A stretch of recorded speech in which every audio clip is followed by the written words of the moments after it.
बिस्मिल्लाहिर्रहमानिर्रहीम, अस्सलाम वालेकुम नाज़रीन। आप यूट्यूब चैनल देख रहे हैं। मैं इमरान खान हूँ। सबसे पहले एक इंतहाई जो अफसोसनाक वाक़या है जिसके ऊपर पूरी उम्मत मुस्लिमा इस वक्त एहतजाज कर रही है। कुवैत ने और कतर ने ये कहा है भारत से, बीजेपी से, कि वो माफ़ी मांगें जो उनकी एक रहनुमा ने किया है। नबी अकरम सल्लल्लाहु अलैहि वसल्लम की शान में गुस्ताखी की गई है। इस पर दुनिया भर के मीडिया ने लिखा है, इसको रिपोर्ट किया है, भारत के अंदर भी और भारत से बाहर भी। BBC ने भी इसको रिपोर्ट किया और पाकिस्तान में आज तकरीबन तमाम जो रहनुमा हैं पॉलिटिकल पार्टीज़ के, उन तमाम ने इस बयान की मज़म्मत की है। नबी अकरम सल्लल्लाहु अलैहि वसल्लम की शान में गुस्ताखी होती है तो पूरी दुनिया में मुसलमान उसके ऊपर रंजीदा हो जाते हैं, उनके दिल को तकलीफ़ पहुंचती है और फिर वो रद्द अमल देते हैं और फिर वो बाइकआउट भी करते हैं, आवाज़ भी उठाते हैं, माफ़ी का मुतालबा भी करते हैं। और वो ये कहते हैं, हमेशा मुसलमान हमेशा ये कहते हैं कि आज़ादी इज़हार राय की आड़ के अंदर आप हमारे दिलों को ज़ख्मी ना करें। यही वो बात है जो इमरान खान साहब ने अक़वाम मुत्तहिदा में भी दुनिया को समझाने की कोशिश की थी। यही वो बात है जो मुसलमान लीडर बार बार दुनिया को बताते हैं कि आप देखिए, दिल आज़ारी तो नहीं कर सकते आप किसी की भी, और इतने बड़े तबके की मुसलमानों की तादाद जो है वो दुनिया में दूसरे नंबर पर सबसे बड़ी तादाद मुसलमानों की है। मज़हब को मानने वाले जो लोग हैं उनमें दूसरे नंबर पे मुसलमान है, क्रिश्चियनिटी के बाद मुसलमान है। तो आप उनकी दिलादारी करते हैं, इतने बड़े तबके की, अरबों की तादाद में वो इस दुनिया में रहते हैं और दुनिया का पूरा जो निज़ाम चलता है उसके अंदर मुसलमान शामिल है। और नबी करीम सल्लल्लाहु अलैहि वसल्लम से हर मुसलमान का एक ऐसा रिश्ता है, एक ऐसा दिल का रिश्ता है जिसकी वजह से वो बर्दाश्त ही नहीं कर पाता कि आप सल्लल्लाहु अलैहि वसल्लम की शान में गुस्ताखी की जाए। अब इंडिया की हुक्मरान जमात भारतीय जनता पार्टी की रहनुमा है नुपुर शर्मा, उसने इंतहाई मुतनाज़ बात की है, नबी करीम सल्लल्लाहु अलैहि वसल्लम की शान में गुस्ताखी की है, जिस पे भारत के अंदर मुसलमान सरापा एहतजाज हैं और पूरी दुनिया के अंदर मुसलमान एहतजाज कर रहे हैं। और यह मकबूल जान साहब ने एक ट्वीट करते हुए बताया कि मुफ्ती आज़म ओमान, उन्होंने मोदी की तर्जुमान की तौहीन रसालत सल्लल्लाहु अलैहि वसल्लम के मामले पर फतवा जारी करते हुए उसे उम्मत मुस्लिमा के लिए हर्ब यानी जंग करार दे दिया है। अरब दुनिया में भारतीय मसनूआत का बाइकआउट शुरू हो चुका है। पाकिस्तान अपना कमर्शियल काउंसलर कब भारत से वापस बुलाएगा और उनका कब वापस भेजेगा। अब क्योंकि शहबाज शरीफ साहब की हुकूमत आई तो इमरान खान साहब ने एक मौक़िफ़ रखा हुआ था कि जब तक कश्मीरियों को भारत स्टेटस वापस नहीं देता 5 अगस्त 2019 वाला, और वो जो ज़्यादती कश्मीरियों के साथ की गई है उसको रिवर्स नहीं करता, क्योंकि पूरी दुनिया कहती है कि वो ज़्यादती है। अक़वाम मुत्तहिदा ने भी आवाज़ उठाई, OIC ने भी आवाज़ उठाई, दुनिया के मुख्तलिफ प्लेटफॉर्म ने इसके बारे में बात की कि भारत कश्मीरियों के साथ ज़्यादती ना करे, इंसानी हुकूक़ की खिलाफ वर्जियाँ भी हो रही हैं। तो इमरान खान साहब का एक डेडलॉक था भारत के साथ कि जब तक कि भारत ये नहीं करेगा हम उनके साथ तिजारत भी नहीं करेंगे और कुछ आगे नहीं बढ़ेंगे मामलात पे।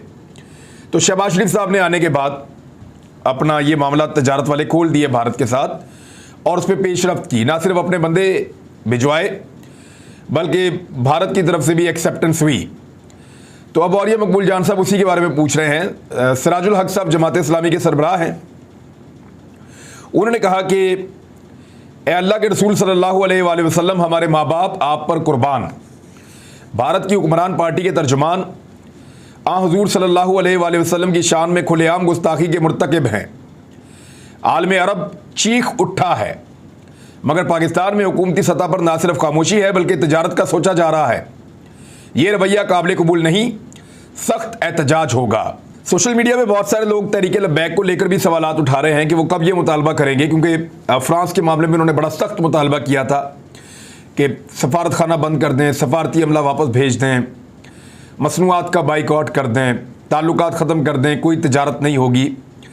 तो तहरीक लब्बैक के लोगों ने अभी तक, जब मैं ये वीडियो रिकॉर्ड कर रहा हूँ, हो सकता है सुबह तक ये चीज़ें सारी सामने आ जाएँ, हो सकता है उनकी मजम्मत वगैरह भी आए, लेकिन देखना यह है कि क्या उसी इंटेंसिटी के साथ या उसी शिद्दत के साथ जिस शिद्दत के साथ वो पाकिस्तान तहरीक इंसाफ के दौरे हुकूमत में सामने आते थे और मुतालबात करते थे, क्या उसी शिद्दत के साथ दोबारा तहरीक लब्बैक के दोस्त आते या नहीं आते। सोशल मीडिया के ऊपर सवाल उठाया जा रहा है, लोग इसके बारे में पूछ रहे हैं। मेरे ख्याल में भारत की मजम्मत होनी चाहिए जिस तरह अरब ममालिक कर रहे हैं, उनकी मसनूआत का बाइकआउट किया जा रहा है और पाकिस्तान सिर्फ मजम्मत से आगे बढ़ के भी कुछ कर सकता है। इमरान खान साहब ने भी बयान जारी किया है, शहबाज शरीफ साहब ने भी बयान जारी किया है, हमजा शहबाज ने बयान जारी किया है। और हमजा शहबाज का बयान तो मुझे सही तरह समझ नहीं आया, लेकिन उन्होंने कहा कि गुस्ताखाना बयान पर मुस्लिम दुनिया को भी भारत से एहतजाज रिकॉर्ड करवाना चाहिए। हालांकि मुस्लिम दुनिया पहले से एहतजाज कर रही है, सबसे आखिर में हमजा शहबाज का या पाकिस्तानियों का स्टेटमेंट आया। बड़ा अनफॉर्चुनेट है, लेकिन ये तौहीन मज़हब वाला मामला जो है या तौहीन रसूल सल्लल्लाहु अलैहि वसल्लम वाला मामला जो है, इससे मुसलमानों का बड़ा दिल दुखता है और इस मामले पे भारत से जवाब तलबी होनी चाहिए, भारत को इस पे माफ़ी मांगनी चाहिए।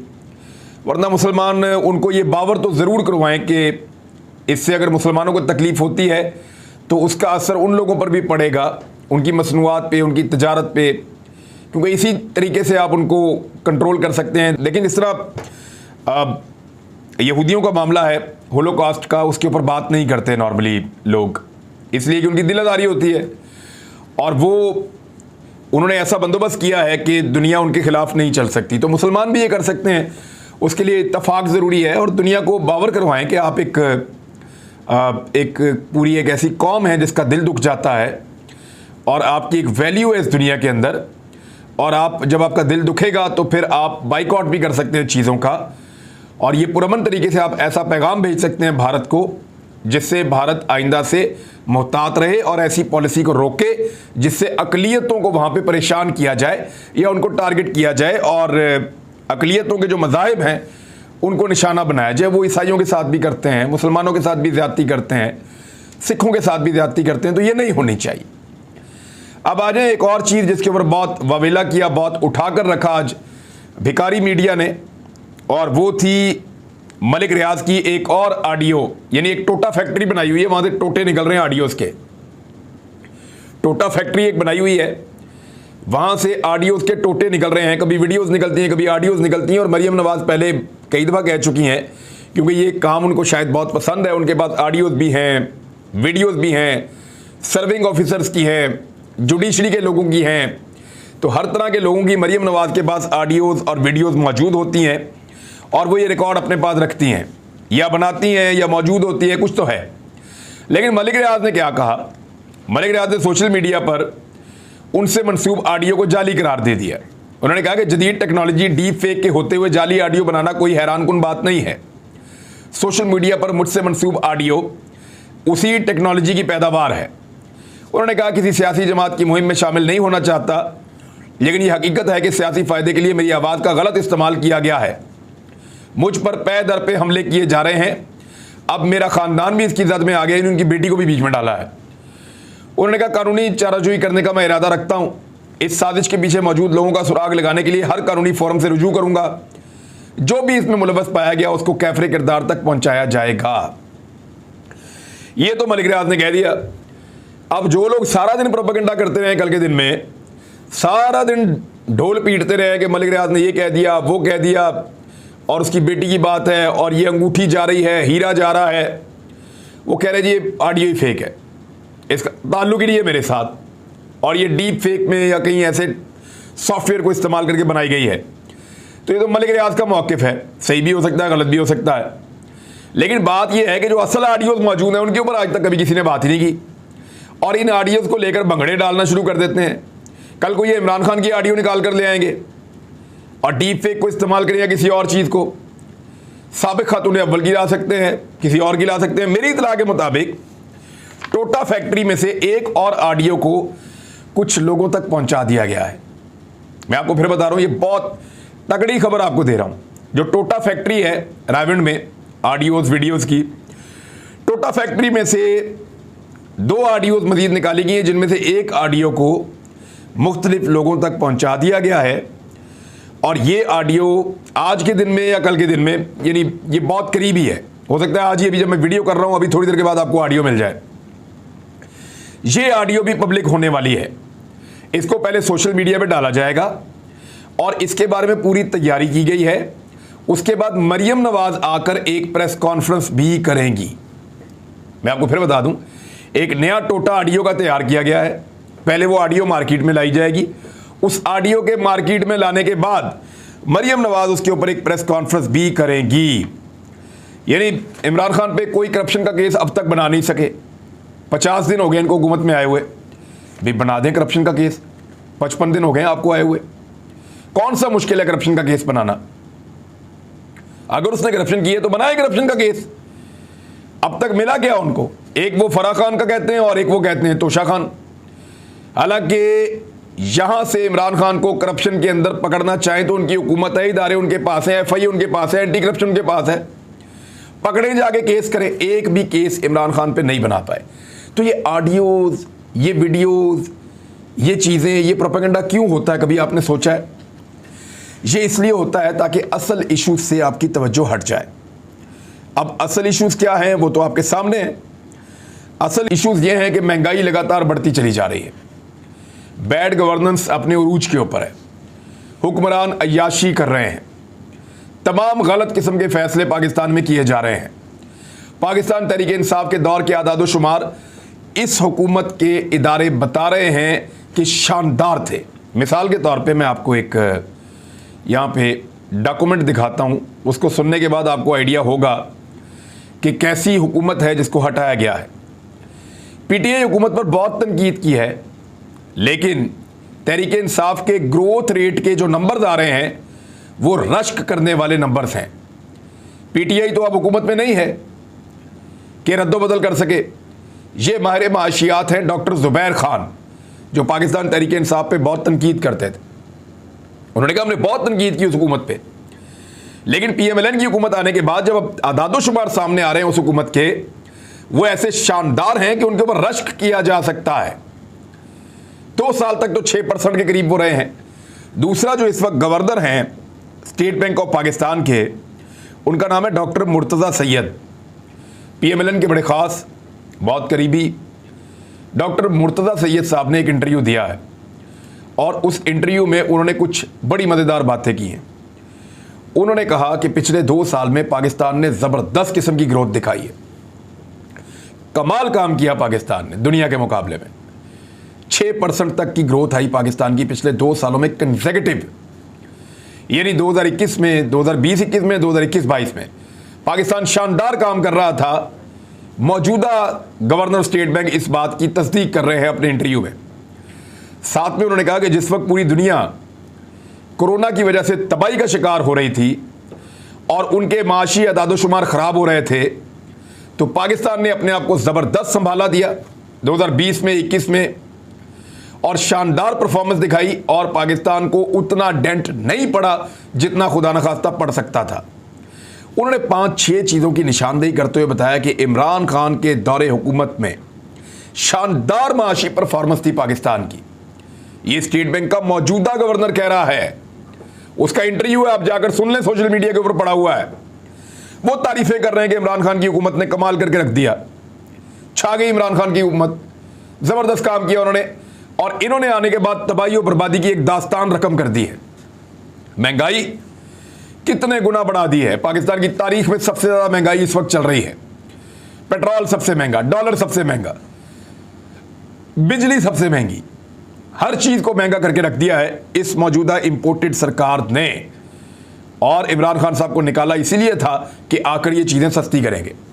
अब बजाय के टॉक शोज़ में इन पे बात हो, बजाय के टॉक शोज़ में इसके ऊपर डिस्कशन हो गए, इमरान खान बेहतर पाकिस्तान छोड़ के गया था, शहबाज शरीफ ने आते ही 50-55 दिनों में बर्बाद कर दिया है, बजाय कि इसके ऊपर बात हो, ये जानबूझकर टोटा फैक्ट्री के अंदर से ऑडियोज़ निकालते हैं, कभी वीडियोज़ निकालेंगे और इन चीज़ों के ऊपर अपने जो भिकारी मीडिया है उसको शिफ्ट करेंगे और उन्हें कहेंगे जी इस तरफ तवज्जो दें, आपने ये वाला काम करना है, इस ऑडियो के पीछे पड़ जाओ, इस वीडियो के पीछे पड़ जाओ, इस चीज़ के पीछे पड़ जाओ, तो उनको नुक्तों के पीछे भगाएंगे। और जो असल इशूज़ हैं महंगाई के, बेरोज़गारी के, गुर्बत के, माशी आदादोशुमार के, बैड गवर्नेंस के, सरकार की अय्याशियों के, गलत फैसलों के, वो सारे कहीं छुप जाएंगे। तो ये तरीका वारदात है जिसको अडॉप्ट कर रही है PMLN की हुकूमत, और उसके लिए जो जिम्मेदारी दी गई है वो मरियम नवाज साहिबा को दी गई है कि आपने डाइवर्जन लगा कर रखनी है। डाइवर्जन करते तवज्जो बटाना, कि आपने मीडिया की तवज्जो को बटा कर रखना है। एक तो मीडिया मैनेजमेंट आपकी है, पैसा वैसा खिलाएं, जैसे मर्जी इश्तिहारात दें, खुल कर दें, और फिर मीडिया मैनेजमेंट करते हुए आप तवज्जो बटाने के लिए उनको इश्यूज़ भी दें।